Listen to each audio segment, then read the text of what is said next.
TikTok छौड़ी रे बंद हो गई, तोरा कहानी खत्म हो गई। टिकटॉक छौड़ी रे बंद हो गई, तोरा कहानी खत्म हो गई। उठवा पलाली चटवैली से 10 टकिए पर बेचैली से रे छौड़ी। उठवा के ही मिठाई जब नाची तबे मजा आई, जब नाची तबे मजा आई।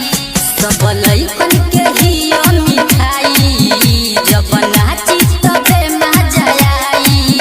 रहे नथियो लगैले एगो सखी के बोलैले, रहे नथियो लगैले एगो सखी के बोलैले। साथवा में रहे निधियो कजली हियरे कजली के दीदियो, नाचेले बना के स्नेक वीडियो।